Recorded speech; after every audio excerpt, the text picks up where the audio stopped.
तो कैसे हैं आप लोग। मैंने अब सोचा कि एक और ब्लॉग शूट कर लूँ। Last time last week around 9-10 दिन पहले मैंने पहला ब्लॉग शूट किया था, जहाँ मैंने दिखाया था कि क्वारंटीन के बाद मेरा पहला कोविड वीकेंड कैसा बीता। आज ये दूसरा ब्लॉग है एंड इस ब्लॉग का आइडिया बेसिकली तब आया मुझे। एक्चुअली आई वाज थिंकिंग कि मैं अब दूसरा ब्लॉग क्या डालूँ, किस चीज़ पे डालूँ। हर वीकेंड आउटिंग पे तो नहीं डाल सकता।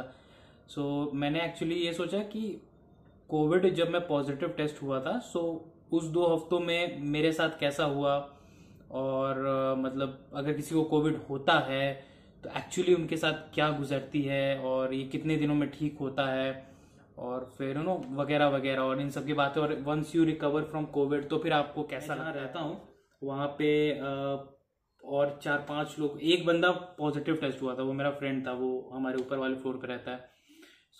उसके साथ मैं तो टच में नहीं आया था, बट मेरा रूममेट और भी लोग जो हम लोग सब कभी एक मिलते जुलते हैं, हम सब एक मतलब वो लोग आए थे कांटेक्ट में। तो मेरे रूममेट ने कहा कि मैं टेस्ट, जो कि ऑलरेडी 4-5 दिन से थोड़ा बीमार चल रहा था, मुझे भी मेरे रूममेट ने कहा कि भाई तू भी करा ले। तो मैं अंदर से थोड़ा सा मैं वो हो गया था कि मुझे लग रहा था जैसे चोरी पकड़ी जाएगी मेरी, कि मुझे पता था अंदर से कि अगर मैं टेस्ट कराऊंगा तो पॉजिटिव आ जाएगी, क्योंकि सिम्टम्स मेरे वैसे। तो अगले दिन तो टेस्ट कैसे होता है एक्चुअली आपने देखा होगा, वो एक ऐसा नोज में आपका डालेंगे और एक बार टंग में अंदर डालते हैं और कुछ सैंपल लेते हैं। You just have to contact जहाँ पर भी टेस्ट होते हैं, तो वो पहले आपसे आपका कॉन्टैक्ट नंबर और आधार कार्ड डिटेल्स मांगेंगे। आधार कार्ड की फ़ोटो भेजनी होती है, क्योंकि आई थिंक वो कोई गवर्नमेंट का डेटाबेस होगा जहाँ पर स्टोर होता है पूरा डिटेल। देन उसके बाद वो बंदा अगले दिन आया, उसने सुबह में अराउंड 9:30 और 10 o'clock हम सबका टेस्ट लिया, सैंपल लिया, और उस दिन शाम में रात को 8:30 को उसने कहा था कि वो टेस्ट रिजल्ट दे देगा।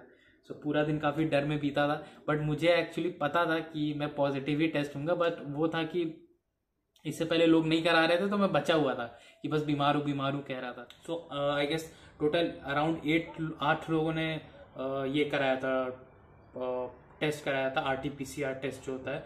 और टेस्ट की जो कॉस्ट थी वो 980 शाम को फिर अगेन रिपोर्ट आई, और मैं जैसा था मुझे पता था कि मैं पॉजिटिव रहूँगा, तो पॉजिटिव मेरा टेस्ट पॉजिटिव ही रिजल्ट आया था, और मैं इस बारे में काफ़ी पॉजिटिव था वैसे।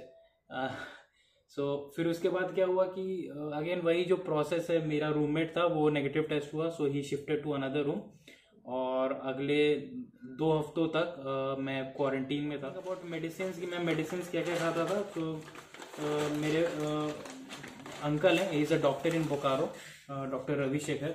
उनसे कंसल्ट किया था। तो बहुत ही कॉमन मेडिसिन है ये, जैसे पैरासीटामोल है, ठीक है, ये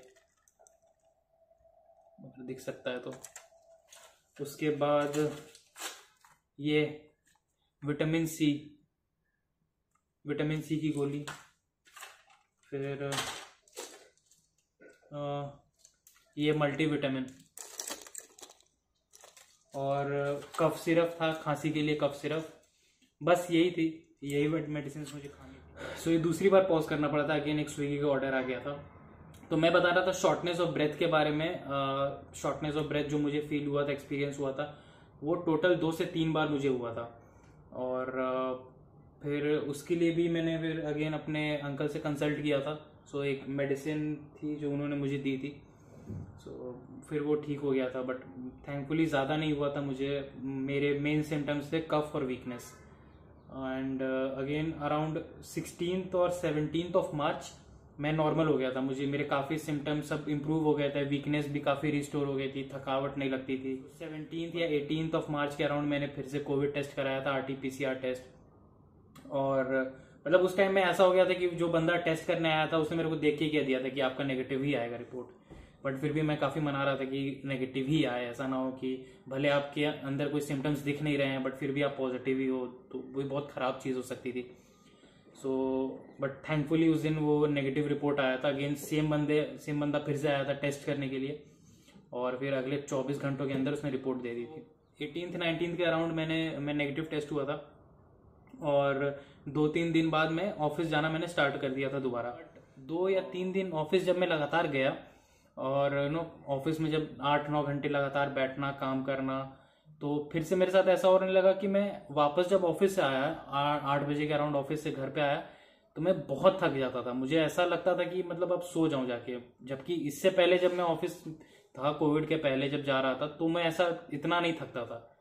मैं मतलब एनर्जी रहती थी, ऐसा नहीं कि ऑफिस से आया और मैं बेड पे पड़ गया, वैसा फील नहीं होता था। अब फिर मैंने रियलाइज किया कि 3-4 दिन बाद मतलब वीकनेस फिर से वापस आने लगी। और जिस दिन मुझे बहुत ज्यादा वीकनेस, मैंने ये बात रियलाइज की रात में आके कि मुझे वीकनेस हो रही है दोबारा, उसके नेक्स्ट डे मेरा जो एक फ्रेंड है नील, जो पॉजिटिव टेस्ट हुआ था मेरे साथ, मॉर्निंग में मुझे वो मिला और मिलते के साथ उसने मुझसे यही पूछा कि दोबारा तो वीकनेस फील नहीं हो रही तुझे। एक्चुअली उसके साथ भी सेम सीन हुआ, वो भी 2-3 दिन लगातार ऑफिस हो गया और वो भी उसे भी वीकनेस फिर से फील होने लगा था। तो मैंने भी उसे कहा कि हाँ मुझे भी ऐसा हो रहा है। तो फिर मैंने ऑफिस जाना अब बंद किया, फिर वर्क फ्रॉम होम कर रहा हूँ 3 दिनों से। वीकनेस अब फिर से वापस आने लगी है, आई डोंट नो व्हाई। मैंने एक्टिविटी आई थिंक वो 3-4 दिन का जो स्ट्रेच था मेरे ऑफिस जाना और बहुत काम करना, आई थिंक उसकी वजह से। और 1-2 दिन मुझे अगेन ब्रेथलेसनेस जो है, शॉर्टेज ऑफ ब्रेथ, वो भी मैंने एक्सपीरियंस किया है अभी 2 दिनों में। आई थिंक ये डिजीज जो है थोड़ा सा अफेक्ट करेगी आपको लॉन्ग टाइम तक, लंग्स को अफेक्ट करती है। तो रिकवर, पूरी तरह से रिकवर होने में आई थिंक 1.5-2 महीना मुझे लग रहा है। 1-1.5 महीना तो मिनिमम लगेगा ही लगेगा वीकनेस से वापस उभरने में। मैंने काफी वेट भी मेरा लॉस हुआ है। जब मैं वापस अभी ऑफिस गया था तो जो ऑफिस में मेरे एम्प्लॉयज थे उन्होंने भी मुझे देख के कहा कि मैं पतला हो गया हूँ। मैंने भी मिरर में अपने आप को देखा है, तो मुझे लग रहा है कि मैंने वेट लॉस हो गया है इस वजह से, कोविड की वजह से। आई थिंक कोविड में जो सबसे बड़ी चीज होती है लोगों के साथ वो यही होगी कि आपका इम्यून सिस्टम अगर स्ट्रांग नहीं होगा तो आपकी बॉडी वीक होती जाएगी। तो इम्यून सिस्टम स्ट्रांग होगा तो वीकनेस वो सह लेगा। आप थोड़ा वीक फील करोगे, आप कुछ मेडिसिन लोगे या फ्रूट्स खाओगे और एनर्जी ड्रिंक्स लोगे, जो भी करोगे, बट धीरे धीरे फिर वीकनेस से आप उभरते जाओगे। लेकिन बहुत ही खराब इम्यून सिस्टम है तो फिर मुझे लगता है कि इस वजह से लोगों की लोगों का कंडीशन बहुत खराब हो जाती है। मैंने ये कमेंट सेक्शन में बताओ आप कि आपने अगर कोई कोविड पॉजिटिव पेशेंट को देखा है या अगर आपको हुआ था तो आपका एक्सपीरियंस क्या रहा है अभी तक, और कोविड से पॉजिटिव से नेगेटिव होने के बाद का एक्सपीरियंस क्या रहा है। और दैट्स ऑल। वही जैसा कहते हैं कि 2 गज दूरी, मास्क है जरूरी, और जब तक दवाई नहीं तब तक ढिलाई नहीं। तो मेरा भी यही सजेशन, इम्यून सिस्टम कैसा है वी डोंट नो, ठीक है। इसलिए मैं कहूँगा कि थोड़ा सा सावधानी बरतना चाहिए हमें। Stay safe. आज का ब्लॉग मैं इसी बात पे एंड करता हूँ एंड मिलते हैं अगले ब्लॉग में। एंड आई होप अगले ब्लॉग के लिए भी मुझे कुछ और आइडियाज आ जाए। चाओ।